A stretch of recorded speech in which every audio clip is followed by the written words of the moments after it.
Welcome to the Do Life and a Body You Love podcast. I'm Nikki O'Day, and we are going to talk about any and every topic that will get you showing up bigger and bolder in your life. Weight loss, relationships, mindset, it's all on the table. It may not come out real PC, but if you're sick of motivational rah-rah talks that don't lead to any real change in your life, then you're in the right place. Let's jump into today's episode.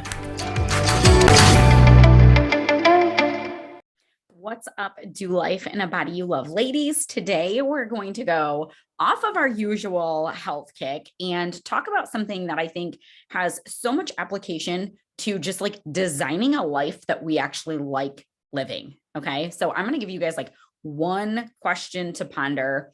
And for me, when I hear this question, I'm immediately like, whatever, I've already thought about that. Or it sounds like a cliche question. And so we don't really take the time to dive really deeply into it.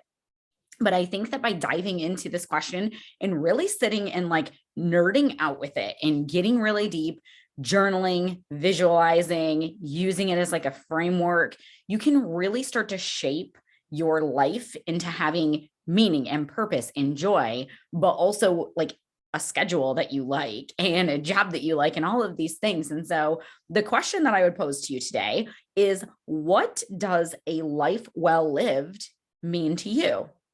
And for everybody, it's going to be different, right? But here's the deal. Like how I view this question is, when I get like to the end of my life, what will I look back on and be glad that I spent time doing? What things will make me proud? What is like the legacy that I want to leave behind in the lessons that I teach loved ones? Or, there's so many different ways that you can take this. And then how do you design that life? How do you design a life where you get to the end of it and you're like, yeah, that was an amazing ride. That was so much fun. Great. And like part of that to me is, how do I want my day-to-day to look as well? So what is a life well lived being like? What are the things that are important to you? What are the things that you value? And then are those things getting your time and your resources and your attention, right? Because too often, you guys hear me talk about this all the time. You're probably so sick of hearing it, but like too often we just get pulled into what the rest of the world wants from us or the expectations that other people have put on us. And now we're just living those things out. And we don't even necessarily like our daily grind. We're just kind of like going through the motions. Every day is Groundhog's Day. And not to say that everything should always be like magical and so impactful and powerful and all of that. But I don't think that we should just dread getting out of bed every morning and hate our job and be in these relationships that are nothing but frustrating and offer no value to us. And we're doing life in bodies that we don't recognize, that don't serve us. We don't like the way they look. We don't like the way that they feel. But then what happens is we don't want to put our time resources, our financial resources, our energetic resources, right? Because thinking through and problem solving takes a lot of thought, a lot of deep thought, and it takes action and a lot of times mindset work, right? Because fear is going to stop us from making the moves that would make change. Our brain does not want us to change. Our brain wants us to stay doing exactly what we're already doing, because what you've already been doing to this point has kept you alive. And that's literally the only thing that your brain cares about, right? Your brain does not care about you thriving, having a solid bank account, having a body that's going to carry you into later adult years, being functional and independent. Your brain don't care about none of that. Okay. So we have to set the intention for our life. If we don't do that, the rest of the world is dictating what our life is going to look like. And so if you find that like you really don't like the way that your day is structured, or you don't really have much that you would look back on with fondness, like get deep with this question of, what is a life well lived? What does it mean to you? So for me, it is growing closer to the Lord and, being a good Christian and all of those things, and raising a family and building a business that I enjoy. It's all of these different things, right? And so it's going to be different for you, but sit and noodle on that one and then evaluate. Like, if there's areas where you're not satisfied, what can be done about it? Too often we think And I think especially for women who are like in those 40 plus years. Yes, I know I just hit 40 this year, but I work with a ton of women who are a little bit older than me too. And I mean, even in like your late 30s, if you like worked really hard to have a specific career, let's say, and took on a lot of student loan debt and all those things, and then you get into that career and you hate it, we feel like we're stuck with it, right? Like, this is what I am. This is who I am. That's where our identity is. And we don't even take the time to consider that there's like other things that we could do. We're just like, well, I'm just going to do this thing that I went to college for. And so where could you actually make some changes in areas of your life that you're not satisfied with? Like whether that's your health or relationships or business or whatever it is. But then as you shift, if you decide to take bold actions, make sure that the actions that you're taking are building a life that you like. Like they're aiding you in living a life well lived. So I'm going to give you an example. So when I was working as a nurse, first of all, I was not unhappy as a nurse. I liked being a nurse. And if I had to have a job, that's totally the one that I would want. I'm very comfortable in a hospital setting. I love the emergency room. I'd been there my whole adult life. It was very comfortable and familiar.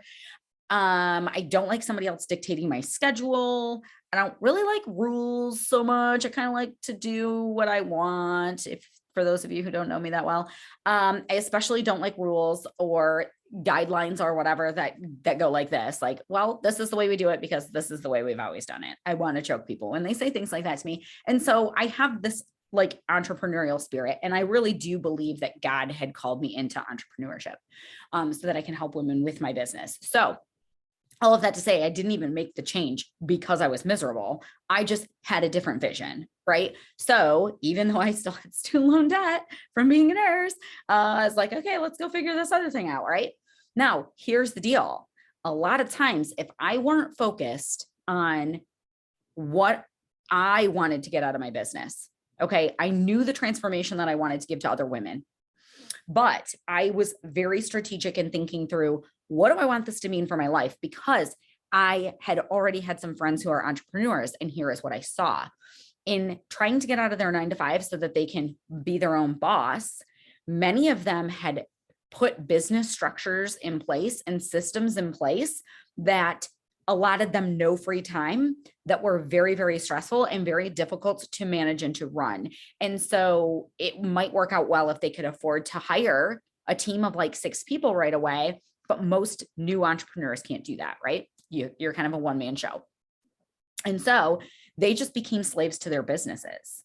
So in this pursuit of they wanted time freedom, they were actually working longer hours in their businesses than they were when they had desk jobs, so to speak. And the stress levels were higher, and they were maybe making the same income, maybe a little bit more, some of them a lot more. But then they had reached this point where they were like, I literally can't grow my income because I can't take on any more clients because of the way that I structured this business and blah, blah, blah, blah, blah. So why am I rambling about that? To say, before you make the changes, you sit and you think, is this taking me closer to that life well lived or not? You know, like dieting and weight loss. Like I say all the time, like the juice has to be worth the squeeze. And what I mean when I say that is, if I have to give up every single thing that I love as far as food goes, and I have to be in the gym for an hour every single day, plus, you know, the half-hour drive and all of that, and I can never have a glass of wine, and if it's affecting my social time because I am so restricted, I can't go out to dinner with my friends and all this and that and the other, is losing the weight even worth it at that point? For me, the answer would be no. And I think for a lot of women, the answer is no. And so what happens is we get in this crux where we're like, I want to lose weight. But what we think is that we have to do all of these things that we realize, that's not really a life well lived, in my opinion. If I have to just sit at home all the time by myself and eat kale and be sad, well, maybe getting back in a body that I like isn't worth that. So, and then people do go after it in those means though, right? And then they are miserable, and then they come off of the diet, and then they binge because it sucked. and then they just stay in this cycle all the time. So it's like, you're getting ready to make changes with your weight or your health, then you have to think, okay, but what is a life well lived? What are the areas where I can compromise happily? Let's take booze, for example. You're trying to lose weight. Do you have to totally cut out booze? No. But what might be true is that if you drink 3 glasses of wine every single night during the week, and then you party pretty hard on the weekend, which I'm not saying this in any sort of judgment, okay? But that's a whole lot of calories. It's a whole lot of impedance on your sleep. It's the anxiety that comes along with that as we get older. It's like all of these things that are like having this negative cascade. So maybe you having to totally eliminate alcohol isn't worth it to you, but you're like, I can have 1 glass with dinner and cut myself off during the week, and I can keep it reasonable on the weekends. And that's a healthy compromise for you. And I'm just spitballing random things where it's like, make bold changes to get the things that you want in life. Get back in a healthy body, get a career that you like if you don't like the one that you're in, like repair relationships that are important to you and peace out to the ones that aren't. Like establish boundaries so that you can have this life that you really enjoy living and that it gives you purpose. But when going chasing after something that you think is going to bring you closer to a life well lived, consider your plan. Is your plan to get there congruent with how you view a life well lived? Is going and making a bunch of money as an entrepreneur worth it if you have to work 16 hours a day? Well, to me, the answer is no. To you, it may be yes. But like thinking long-term, like, how am I going to bring this into fruition? Now, all that to say, don't become an overthinker who just doesn't act, right? Sometimes you just take the action and you figure out the next step. You're never going to know the whole entire plan. But thinking like, what are the things that I truly value? If you truly value time with your family, then, and you want to make a career move, then do it in a way where the extra time to make that career shift is going to be time limited. So like you have to go back to college and it's going to take you 2 years to switch degrees. And okay, so this is going to take me some more time, but the juice is going to be worth the squeeze in the end. And there's a time constraint there, but like not locking yourself into these processes, no matter what the goal is, where it's all encompassing, it's stressing you out more. It's actually it's bringing you a goal that you want, but it's taking you further away from what you consider to be a life well lived. Does this make sense? I hope that this is like kind of opening your eyes to just being more intentional with how you're going to go about your daily grind, right?